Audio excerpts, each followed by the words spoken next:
Just hit a button, Morty. Give me a beat. Oh man, okay, alright,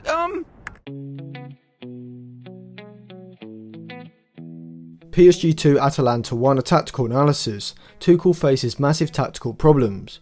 If you're looking for cheap, good quality football jerseys, then head over to www.jerseyfifa.com where they have new season's jerseys available from just $25 and retro jerseys as well. Also, if you use the coupon code ATLANTISFOOTBALL, you'll get 5% off, and a link to the website will be in the description below. So going into the game, Tuchel lined up his side in a 4-3-3 with Navas in goal, Thiago Silva and Kimpembe at centre back, Carragher at right back with Bernat at left back, with a midfield of Marquinhos and Gay and Herrera either side of him, all behind a front three of Sarabia, Icardi and Neymar.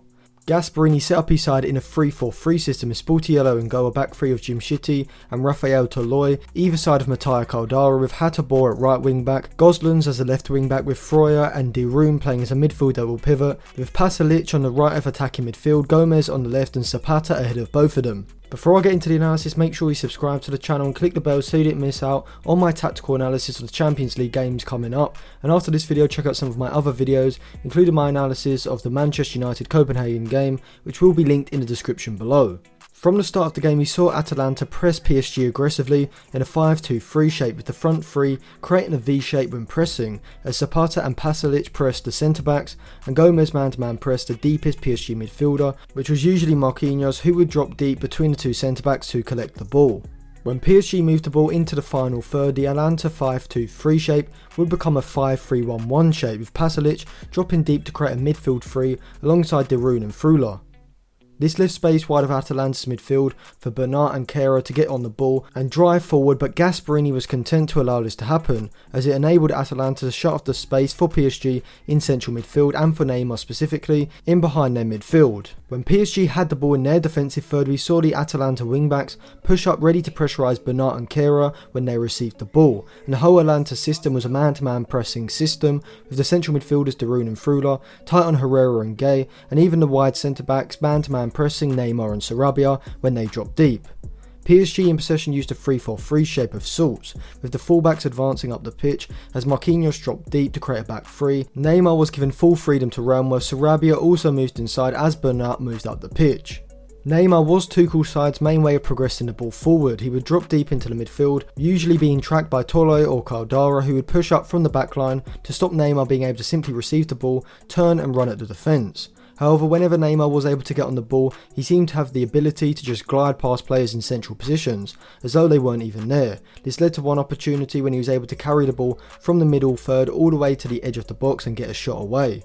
When Atalanta had possession, their 5-2-3 shape became a 3-4-2-1, with the wingbacks Gosselins and Hateboer pushing forward, Pasalic and Gomez looking to play between the lines, with Freuler and De Roon sitting behind them, playing as a deep midfield double pivot. PSG's defensive shape was almost amateur-like in some respects.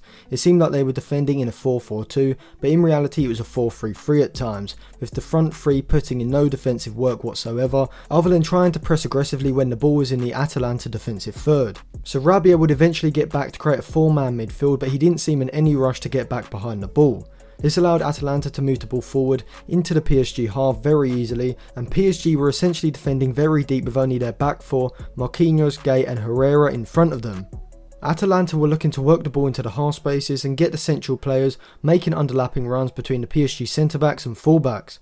Gomez was key in the first half, picking up the ball in these sorts of areas and looking for runs in behind the PSG backline from the opposite side from the likes of Pasalic and Hateboer at the right wing-back position. PSG were able to carve open Atalanta's backline early on in the game. Atalanta pressed PSG high in their 5-2-3 shape, cutting off Navas' passing options. The keeper plays a long pass into Neymar, who makes a run from a high advanced position into a central position, knocks the ball on first time, and Jimshiti isn't strong enough in the tackle, which allows the ball to fall perfectly for Neymar, who races through the space between Gosselins and the left-sided centre-back and gets into a 1-on-1 position, from where it seems certain that it will score, but he completely fluffs his lines and shanks a side-footed shot wide. It was, however, Atalanta who took the lead.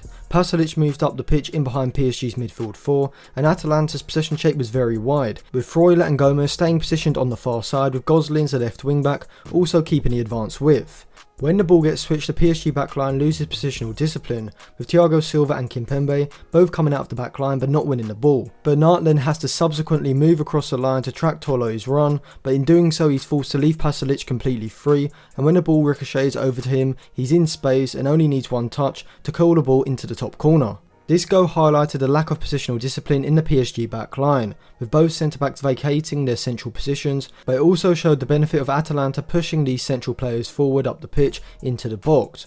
PSG, while not looking dangerous unless Neymar was able to get on the ball, did find joy when they were able to transition the attack quickly, drawing a centre-back out of the back line and allowing Sarabia to make a run in behind his fullback to get into the final third, even though his end product was often mediocre. Going into the second half, Tuchel made a change to his defensive system. He instructed Icardi to move out to the right side to create a 4-3-3 defensive shape, with Sarabia and Icardi a lot deeper than they had been in the first half. Atalanta continued with their pressing system, creating a narrow V pressing shape, cutting off the passing lanes in field and forcing PSG to move the ball out wide to the fullbacks. With Atalanta continuing to use a strict man-to-man pressing system, space in midfield began to open up as the Atalanta midfield double pivot were dropping deep as the PSG midfielders pushed up the pitch.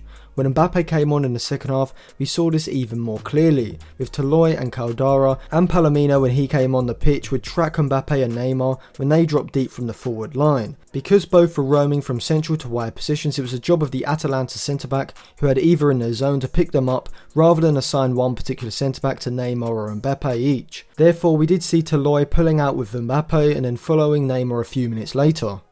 Atalanta were tiring and their short passing build-up seemed to get abandoned for a more direct style of playing long passes into Zapata and having him hold up the ball to allow them to regain a period of possession. However, Zapata seemed to be far too isolated on his own, which is why Gasperini brought on Luis Muriel around the 70th minute mark to play in a front two alongside Zapata and give Atalanta the ability of retaining possession higher up the pitch, which was effective.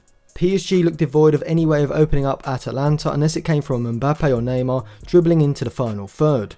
PSG did get the equaliser in the 89th minute, as Neymar was able to peel off Hateboer and Palomino, who were caught ball watching at the far post, as Choupo-Moting clips in a cross in behind them, from where Neymar's scuffed shot found its way to Marquinhos, who tapped the ball into the net, and thereon it looked like the game would be going into another 13 minutes.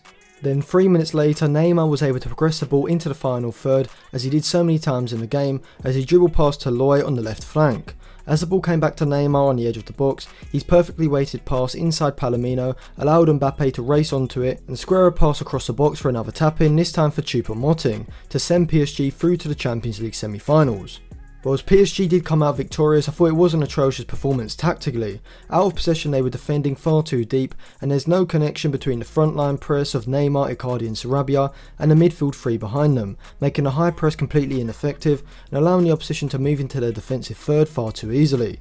They are also far too dependent on Mbappe and Neymar beating players to progress the ball into the final third. Maybe it's because of their lack of competitive football, but they need to improve these aspects before they meet either Atletico Madrid or RB Leipzig in the semi-finals. Thank you for watching. Remember to give the video a like if you enjoyed it, subscribe to the channel and click the bell for notifications so you don't miss out on any of my tactical analysis videos coming out later on in the week. And also for cheap, good quality football jerseys, click the link in the description below and use the coupon code ATLANTISFOOTBALL for 5% off.